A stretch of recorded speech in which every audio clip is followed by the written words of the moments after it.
Okay.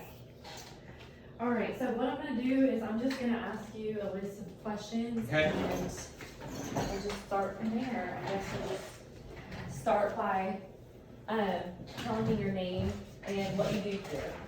Yeah, my name is Matthew Barger. I'm the Executive Director of Osprey Village. Been here going on just about 5 years. Former healthcare administrator for our property, and been in this seat for about 2.5 years. Great.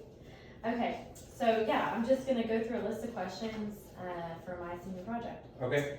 All right, the first one is describe a basic day for your role and responsibilities as the executive director here. I can tell you there's never really 2 days alike. It is forever changing. It's very interesting, but there's multiple challenges and opportunities, and then just extremely fulfilling. But it could be anything from literally a well pump going bad to working with the discharge planner from the hospital for an admissions care services. So when I tell you it's a wide range, it's a wide range. Okay, what skills do you feel are needed to excel as a director? For this seat specifically, I think the hospitality component of it is huge. Especially for the population that we're working with seniors, you have to have that customer service component. A servant heart is, I would say, the number one non-negotiable. You have to, be a servant leader and be here to serve our members and our team members. Those two I think are really the key drivers, and then obviously the knowledge that you need for the day to day. Absolutely. Okay.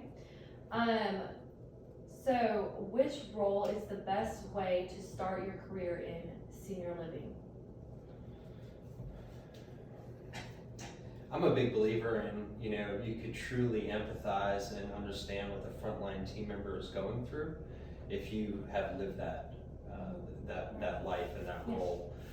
So I don't think there's anything wrong with a young person starting out as, say, any of these frontline positions, CNA, dietary aid, med tech, anything like that, and then working their way through, because then you really know what your team is living through and any challenges or struggles, and then how to help them navigate through that.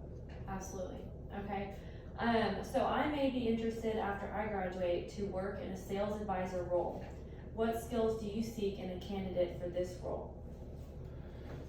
I think the greatest trait, or the requirement is really you need to be knowledgeable about the product. That's anytime you're selling anything, but really connecting, being able to connect with folks. People come in at all different stages. People come in and they just it's a need based. Sometimes more for care services, sometimes not. Sometimes in independent living. And then there's some that just say, okay, I see the value in this lifestyle. I want to do this early and move on.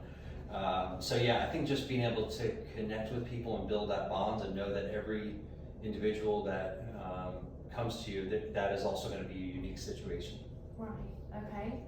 Good. Okay. So, how does a sales advisor find seniors and families looking for senior living community like Osprey? How do you obtain referrals? A lot of it is driven by our marketing and search engine optimization. A lot of that's handled at our home office, and then we eventually get those leads, and we're able to work with those folks. But so much of it is word of mouth. Okay.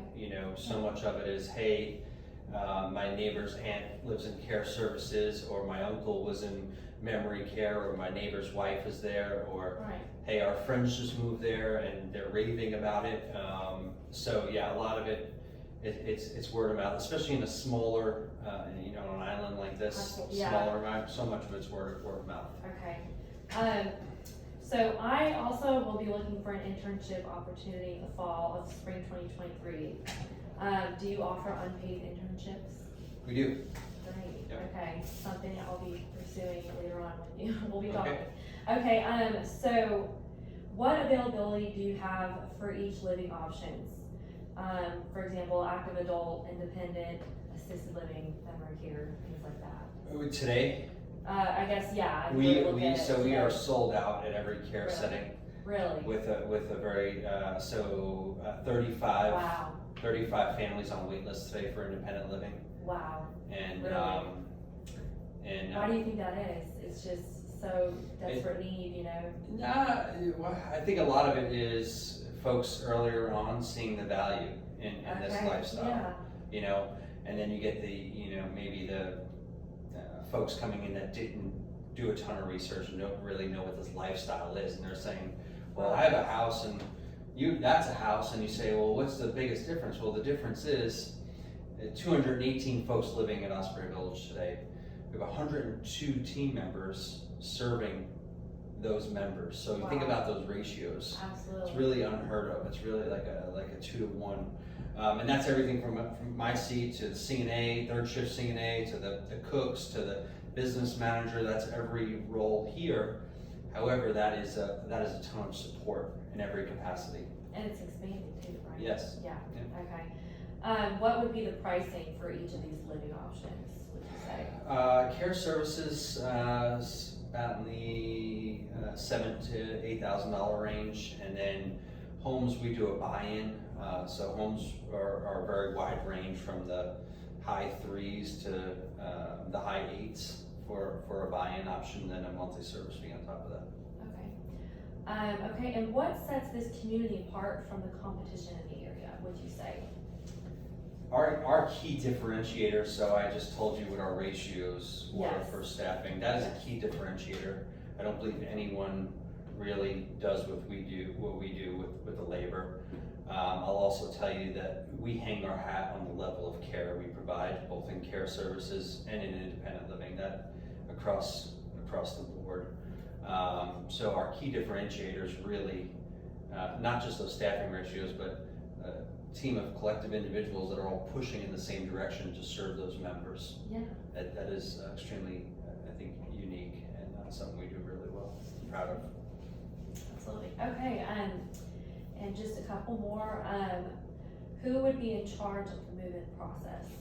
So we have a transition specialist, and she really takes once folks contract with us, they then start working with a transition specialist. She helps with everything from sizing of a space and to preferred vendors, sharing movers or